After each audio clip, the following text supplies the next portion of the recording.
నమస్తే, నేను కిషోర్ కుమార్. ఈ వీడియోని మీరు మొదటిసారి మన ఛానల్లో చూస్తున్నట్టయితే దయచేసి ఈ ఛానల్ని సబ్స్క్రైబ్ చేయండి. అదేవిధంగా కింద మీకు హైప్ బటన్ కనిపిస్తే దాన్ని ప్రెస్ చేసి మాకు పాయింట్ ఇవ్వడం కూడా మర్చిపోకండి. మీ ప్రోత్సాహమే మాకు కొండంత బలాన్ని ఇస్తుంది. ఈరోజు సోషల్ మీడియా అని కాదు, మెయిన్ స్ట్రీమ్ మీడియా అని కాదు, సొంత పార్టీ అని కాదు, బయట వాళ్ళని కాదు, ప్రతి ఒక్కళ్ళు చంద్రబాబు నాయుడిని తిడుతున్నటువంటి పరిస్థితి. ఏంటా స్టేట్మెంట్లు, ఏంటా కథ అని చెప్పేసి విమర్శిస్తున్నటువంటి పరిస్థితి.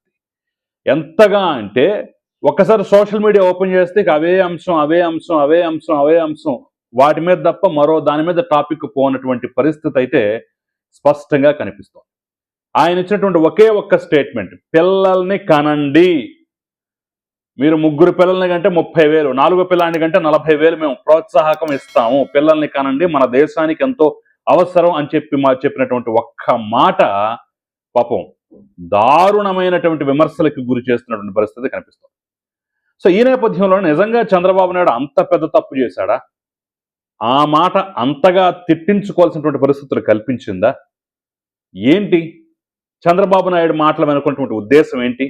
నిజంగానే విమర్శించాలా అక్కర్లేదా అనే అంశాన్ని నేను ఈ వీడియోలో కుండబద్దలు కొట్టినట్టుగా చెప్పేటటువంటి ప్రయత్నం, కొంత ఫ్యాక్ట్స్తో సహా, లెక్కలతో సహా వివరించి చెప్పేటటువంటి ప్రయత్నం అయితే చేయబోతున్నాను. కాబట్టి మొత్తం చూడండి. చూసిన తర్వాత మీ అభిప్రాయాన్ని మాకు కమెంట్ రూపంలో తెలియజేయడం మాత్రం అస్సలు మర్చిపోకండి. మీ అభిప్రాయం ఏదున్నా సరే కమెంట్ రూపంలో తెలియజేయడం మాత్రం అస్సలు మర్చిపోకండి.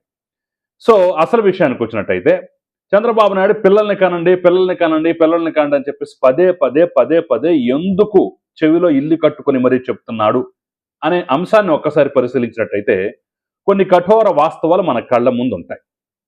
ఏంటా వాస్తవాలు అంటే, జనాభా వృద్ధి తగ్గుదల అనేది కూడా ప్రభుత్వాలు మానిటర్ చేయాలి. జనాభా పెరుగుతుందా తగ్గుతుందా అనేటటువంటి అంశాన్ని మానిటర్ చేయటం ద్వారా రేపు దేశ భవిష్యత్తు కూడా ఆధారపడి ఉంటుంది అనే కనీస స్పృహతోటి చంద్రబాబు నాయుడు ఈ కామెంట్ చేశాడు, ఈ యొక్క అంశాన్ని ఎత్తుకున్నాడని చెప్పేసి అయితే క్లియర్గా అర్థమవుతుంది. ఎందుకో చెప్తాను. జనాభా పెరుగుదల అనేది విచ్చలవిడిగా ఉండకూడదు, అలా అని పూర్తిగా తగ్గిపోకూడదు. ఒక లెక్క ప్రకారం, ఒక గీత ప్రకారం, ఒక గీత గీసుకున్నట్టుగా ఆ గీతను అనుసరించి కాస్త ఆ గీత కొద్దిగా ముందో కొద్దిగా వెనకో, కాస్త పైనో కాస్త కిందో ఉన్నట్టుగానే వ్యవహారం ఉండాలన్నమాట. అయితే మన దేశంలో పరిస్థితి ఏ విధంగా ఉందో తెలుసా?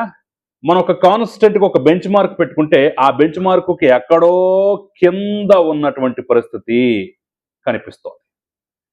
ఒక రకంగా అర్థమయ్యే విధంగా చెప్పాలంటే, దేశంలో యావరేజ్ ఫెర్టిలిటీ రేట్ అంటే జనన మరణాల సంఖ్య, పుట్టుకలకు సంబంధించినటువంటి అంశం, దీనన్నిటినీ బేరీజ్ వేసుకుంటే యావరేజ్ ఫెర్టిలిటీ రేట్ అని చెప్పేసి ఒక ఇండికేషన్ అనేది కనిపిస్తోంది. అది ఎంత ఉండాలంటే 2.1% ఉండాలి. మరి ఆంధ్రప్రదేశ్ యావరేజ్ ఫెర్టిలిటీ రేట్ ఎంతో తెలుసా మీకు? 1.5%. అంటే 2.1%గా యావరేజ్ ఫెర్టిలిటీ రేట్ అంటే జననాల సంఖ్య ఉండాల్సింది కాస్త అది 1.5కు పడిపోయింది. సమీప భవిష్యత్తులో ఇలాగే కొనసాగితే ఆ 1.5 నుంచి 1కి, అక్కడి నుంచి 0.5కి, అక్కడి నుంచి ఇంకా కిందకి పడిపోయినా సరే ఆశ్చర్యపోవాల్సినటువంటి పని అయితే లేదన్న మాట. మరి ఇందుకే కదా చంద్రబాబు నాయుడు పిల్లల్ని కనండి అని చెప్పేసి చెప్తోంది. అంటే మీకు ఇంకా అర్థం కావాలి, ఇంకా అర్థవంతంగా చెప్పాలి, తెలుసుకోవాలి అంటే, ఈ రకంగా ఈ 1.5లోనే ఇదే రకంగా కొనసాగుతూ ఉన్నట్టయితే ఇంకొక 5-10 ఏళ్ల తర్వాత మనకి యువకుల సంఖ్య పూర్తిగా తగ్గిపోద్ది, పనిచేసే వాళ్ళ సంఖ్య పూర్తిగా తగ్గిపోద్ది, మధ్య వయస్కులు పెద్ద వయస్కుల సంఖ్య పెరిగిపోద్ది. ఇంకొక 5 సంవత్సరాలకి ఏమవుద్ది? అక్కడి నుంచి ముసలి వాళ్ళ సంఖ్య పెరిగిపోతూ ఉంటుంది, యువకుల సంఖ్య పూర్తిగా తగ్గిపోతూ ఉంటుంది. అంటే ఒకప్పటి జపాన్ లేదా ప్రస్తుత జపాన్ పరిస్థితే మనకు వచ్చినా సరే ఆశ్చర్యపోకర్లేదు. నిన్నే ఒక వీడియో కూడా నేను చూశాను. మన తెలుగు అమ్మాయి, ఒక అమ్మాయి జపాన్లో పర్యటిస్తూ ఒక వీడియో పెట్టింది. అది నిజంగా ఆశ్చర్యం గొలిపే విధంగా ఉంది. జపాన్లో అంటే చాలా ప్రదేశాలు గోస్ట్ సిటీలుగా మారిపోయాట, పల్లెటూర్లు, ముఖ్యంగా పల్లెటూర్లట. ఎందుకంటే అక్కడ జనాభా లేరు, ఉన్నా కానీ యువకులు లేరు, ఉన్నా కానీ పెద్ద వయసు వాళ్ళు, ముసలోళ్ళు. ఆ ముసలోళ్ళు అక్కడే ఉండి ఏదో పని పాట చేసుకుంటూ కొన్నాళ్ళకి కాలం చేసిన తర్వాత కొన్ని ఇళ్లలో అయితే ముసలోళ్ళు చనిపోయిన విషయం కూడా అక్కడ లోపల శరీరం కుళ్ళిపోయి బయటికి వాసన వచ్చేంత వరకు కూడా తెలియని పరిస్థితి. దానికి కారణం అంటే అక్కడ జనాభా వృద్ధి లేదు. జపాన్ ప్రభుత్వం నెత్తి నోరు కొట్టుకొని చెప్పుకుంటోంది. నిన్నగాక మొన్న చైనాలో కండోముల మీద ట్యాక్స్ పెంచారు. 100%, 200% కండోముల మీద పన్నేశారు. వాళ్ళకేం పుట్టింది? వాళ్ళు 150 కోట్ల జనాభా ఎప్పుడో దాటిపోయింది కదా, ఇంకా వాళ్ళకి జనాభా అవసరమా, ఇలా జననాల సంఖ్య నియంత్రించడం ఏంటని చెప్పేసి చాలా మంది ఆశ్చర్యపోయారు. కానీ చైనాలో పరిస్థితి ఏంటో తెలుసా? బాబు, మేము ఆ పాలసీ నుంచి పక్కకు వచ్చేసాం, ప్రస్తుతం మాకు జననాలు కావాలి, మా దగ్గర కూడా ముసలోళ్ళ సంఖ్య పెరుగుతోంది, యువకుల సంఖ్య తగ్గిపోతుందని చెప్పేసి గగ్గోలు పెడుతున్నటువంటి పరిస్థితి చాలా స్పష్టంగా కనిపిస్తోంది. అందుకే మన పరిస్థితి అలా కాకూడదని రేపటి రోజున మన ఆంధ్రప్రదేశ్ రాష్ట్రం పెద్దవాళ్లతో వయోవృద్ధులతో నిండిపోయి కిక్కిరిసిపోకుండా బ్యాలెన్స్డ్గా ఉండాలని, చనిపోయేవాళ్ళు చనిపోతుంటే పుట్టేవాళ్ళు పుడుతూ ఉండాలి, వృద్ధుల సంఖ్య పెరుగుతుంటే దానికి సరిసమానంగా అంతో కొంత ఇంత యువకుల సంఖ్య కూడా పెరగాలనేటటువంటి ఉద్దేశంతో చంద్రబాబు నాయుడు ఆ కామెంట్ చేశారు. అఫ్ కోర్స్ మేము ప్రోత్సాహకాలు ఇస్తాం, 30,000 ఇస్తాం, 40,000 ఇస్తాం అనేది కొంతమందికి ఇబ్బంది పెట్టినటువంటి మాట అయితే వాస్తవం. అది సహేతుకంగా లేదు. ఆ 30,000, 40,000 ఎక్కడికి సరిపోతుంది? మీరు జీవన ప్రమాణాలు పెంచాలి కదా, మీరు ఉద్యోగ అవకాశాలు కల్పించాలి కదా. ఇక్కడ ఎవరికి వాళ్ళు తమ పుట్టిన పిల్లల్ని బతికించుకోవడానికి, పోషించుకోవడానికి అవసరమైనటువంటి శక్తి సామర్థ్యాలు లేకుండా మీరు ఈ రకంగా ఎలా మాట్లాడతారని చెప్పేసి చాలా విమర్శలు వస్తున్నాయి. అవి సహేతుకమైన విమర్శలు కాదంటూ నేను. మీరు ఇక్కడ ఒక ఎకో సిస్టమ్, లేదంటే పిల్లల్ని కన్న తర్వాత వాళ్ళని ధైర్యంగా పెంచుకోవటానికి, ఆ కుటుంబానికి ఆసరా భరోసా కల్పించేటటువంటి విధంగా మీరు దీర్ఘకాలిక ప్రణాళిక రచించకుండా, దీర్ఘకాలికంగా వ్యూహాలు చేయకుండా మీరు ఊరికే 30,000, 40,000 ఇస్తామని చెప్పేసి అంటున్నారు. అది కరెక్ట్ కాదు కదా అని చెప్పేసి అనేటటువంటి విమర్శ అయితే తప్పు కాదు. కానీ నువ్వు కన్నావా, నువ్వు అక్కడనే కన్నావు, నీ కొడుకు అక్కడనే కన్నాడు, ఏంటి మాటలు? ఒకప్పుడు ఇదే దేశంలో సంజయ్ గాంధీ టైంలో ఎమర్జెన్సీ కాలంలో బలవంతంగా కుటుంబ నియంత్రణ ఆపరేషన్లు చేశారు అని చెప్పేసి కూడా మనం చరిత్ర విన్నాం కదా. కనేవాళ్ళు ఇష్టం, కనేవాళ్ళు ఎంతమందినైనా కనొచ్చు, కనకపోతే వాళ్ళ ఇష్టం, అసలు కనకుండా ఉండొచ్చు, వ్యక్తి స్వేచ్ఛ, మీరెవరు మాట్లాడటానికి అన్నప్పుడు మరి ఆ రోజు బలవంతంగా ఆపరేషన్ చేయాల్సినటువంటి పరిస్థితి ఎందుకు వచ్చింది? ఒక్కరు ముద్దు, ఇద్దరు హద్దు, ముగ్గురు వద్దు అని చెప్పేసి ప్రభుత్వమే కొన్ని వందల వేల కోట్ల రూపాయలు ఖర్చు పెట్టి దక్షిణ భారతం మొత్తం కుటుంబ నియంత్రణ మీద అసలు ఒక యుద్ధం ప్రకటించినట్టుగా ప్రచారం చేయాల్సిన పరిస్థితి ఎందుకు వచ్చింది? కనేవాడు ఇష్టం అండి, వదిలేయండి. ఇప్పుడు మనం జనాభా నియంత్రించాల్సిన అవసరం ఉంది, కనేవాడు వాడికి తెలియదా పెంచి పోషించుకోవడం అని చెప్పేసి ఆ రోజు ఎందుకు వదిలిపెట్టలేదు? అక్కడే తేడా వస్తుంది. చంద్రబాబు కాలానికి ఆయనకి బిడ్డలు పుట్టే సమయానికి అప్పుడు జనాభా పరిస్థితి, అప్పుడు ఈ 2.1 అంటే ఇంకా ఎక్కువ ఉంది మన పరిస్థితి. గంపెడ సంతానం. ఆఖరికి లోకేష్కి దేవాంశ్ జన్మించే టైంకు కూడా ఈ యావరేజ్ ఫెర్టిలిటీ రేట్ అనేది 2.25 ఉంది.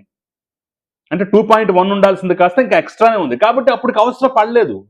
అప్పుడు జనాభాని ముబ్బడిగా పెంచాల్సినటువంటి అవసరం, ఇద్దరు ముగ్గురిని కనాల్సినటువంటి అవసరం అప్పుడు అవసరం పడలేదు. కానీ ఇప్పుడు అవసరం పడుతోంది కదా.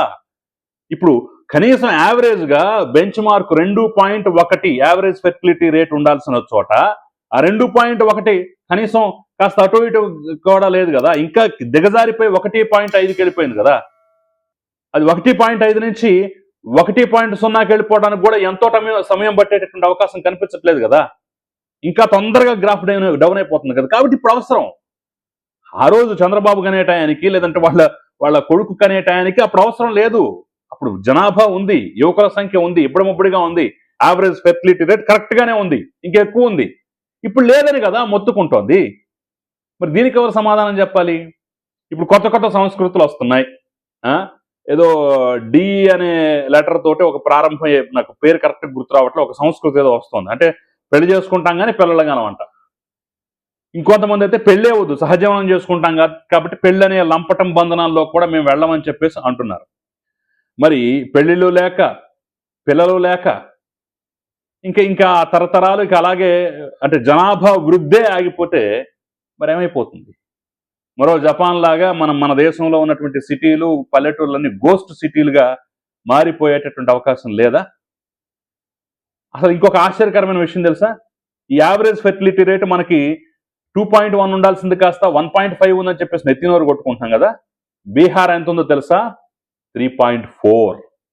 అంటే ఉండాల్సిన దానికన్నా ఎక్కువ ఉంది. ఎక్స్ట్రా ఉంది. మరి దీన్ని ఏమన్నాం? ఇప్పటికీ మనం మన డీలిమిటేషన్ బిల్ అప్పుడు కూడా మా దగ్గర మేము జనాభాను సమర్థవంతంగా నియంత్రించాం, మాకు తగ్గట్టుగా సీట్లు పెరగకుండా మేము నష్టపోతున్నాం అని చెప్పేసి మనం నెత్తినోరు కొట్టుకున్నాం కదా. మరి బీహార్లో ఈ కుటుంబ నియంత్రణ గట్రా ఎందుకు పాటించట్లేదు? వాళ్ళకు ఉండాల్సిన దానికన్నా ఎక్కువ, అంటే ఒకరిని ఇద్దరిని గనాల్సిన చోట ముగ్గురిని, నలుగురిని, ఐదుగురిని కూడా కంటున్నారు వాళ్ళు, బీహార్ వాళ్ళు. మళ్ళీ మన రాష్ట్రానికి వచ్చేసరికల్లా బీహార్లో ఉన్న వాళ్ళే ఇక్కడికి వచ్చి కూలీలుగా వ్యవహరిస్తుంటారు. నిర్మాణ రంగమైన, పొలాల్లో పనులైనా, వరి నాట్లైనా, వరి కోతలైనా, ఆఖరికి గ్రామాల్లో పెట్టేటటువంటి చిన్న చిన్న డైరీ ఫాముల్లో కూడా బీహార్ నుంచో, యూపీ నుంచో, ఒడిశా నుంచో అక్కడి నుంచి కార్మికులు వచ్చి ఇక్కడ పనిచేస్తూ ఉంటారు. అంటే మనకు మ్యాన్ పవర్ లేదు. ఒక పక్క మనకు మ్యాన్ పవర్ లేదని చెప్పేసి మనం చెప్పుకుంటూ ఉంటాం. ఇంకో పక్క బీహార్ వాళ్ళదే మొత్తం రాజ్యం అయిపోయింది, రాజస్థాన్ వాళ్ళదే రాజ్యం అయిపోయింది, మార్వాడీలు వచ్చి ఇక్కడ ఏరేస్తున్నారు, మార్వాడీలు వచ్చి ఇక్కడ ఉత్తరాది నుంచి వచ్చి ఇక్కడ వ్యాపారాలు పెట్టేస్తున్నారు, కూలీలుగా ఉంటున్నారు, వాళ్ళదే ఇక్కడ రాజ్యం అయిపోయిందని చెప్పేసి ఒక పక్క మనం మాట్లాడుకుంటుంటాం. ఇంకో పక్క మనం పిల్లల్ని కనండ్రా బాబు అంటే నువ్వు గన్నావా, నీ కొడుకు గన్నాడా, మేము ఎందుకు గనాలి, నువ్వు పెంచి పోషిస్తావా అని చెప్పేసి. ఎస్, ఆ 30,40 వేలు అనేటటువంటి కాన్సెప్ట్ కొంత నిజంగానే కొంత ఇబ్బందికరంగా ఉంది. ఆయనకు కమ్యూనికేట్ చేయడం రావట్లేదు. ఎందుకు ఈ రకంగా చెప్పాల్సి వస్తోంది, ఎందుకు పిల్లల్ని కనాల్సిన అవసరం ఉంది అని చెప్పేసి పదే పదే చెప్పాల్సి వస్తుంది అనేది చంద్రబాబు నాయుడు సరిగ్గా కమ్యూనికేట్ చేయలేకపోవచ్చేమో, కానీ ఆలోచన మాత్రం కరెక్ట్. అది కూడా మీకు శక్తి ఉంటే, మీకు ఇష్టమైతే, మీకు ఆసక్తి ఉంటే, మీరు పెంచి పోషించగల సామర్థ్యం మీ కుటుంబానికి ఉంటే కనండి, స్వేచ్ఛగా కనండి అని చెప్పేసి ఒక్క మాట కింద తగిలించినట్టయితే ఈరోజు విమర్శలు ఉండేవి కావు. మొదటి నుంచి చెప్పుకుంటామే, ఆయన పాపం మంచి స్పీకర్ కాదు, ఎలా కమ్యూనికేట్ చేయాలో, ఏ రకంగా మాట్లాడాలో కొంత తెలియదని చెప్పేసి విమర్శలు ఉన్నాయి కదా. ఈ ఒక్క మాట, మీకు మీ కుటుంబానికి శక్తి ఉంటే, మీకు ఆసక్తి ఉంటే, మీకు సామర్థ్యం పెంచి పోషించుకోగలిగే సామర్థ్యం ఉంటే కనండి అని చెప్పేసి ఒక్క మాట చెప్తే సరిపోయింది. ఎందుకు కనమంటున్నాను అన్నదానికి ఇది ఉదాహరణలు ఇవి. మనం ఈ సంఖ్యలో ఉన్నాం, ఉత్తరాది వాళ్ళు ఆ సంఖ్యలో ఉన్నారు, మనం ఈ రోజు కూడా డీలిమిటేషన్ వల్ల ఎంత ఇబ్బంది పడుతున్నాం, మనకి జనాభా లేక. రేపటి రోజున ఇంకా ఎక్కువ సమస్యలు వస్తాయి, వృద్ధుల సంఖ్య పెరుగుతోంది, యువకుల సంఖ్య తగ్గిపోతోంది, పనిచేసే వాళ్ళ సంఖ్య తగ్గిపోతోందని ఈ లెక్కలు కనుక కరెక్ట్గా చెప్పగలిగినట్టయితే ఈయన విమర్శలు వచ్చిండేవి కాదు. చంద్రబాబు నాయుడు ఆయన కరెక్ట్గా కమ్యూనికేట్ చేయలేకపోయాడేమో కానివ్వండి, ఏదో పాపపు మాటలో, దుర్మార్గపు మాటలో మాట్లాడలేదు.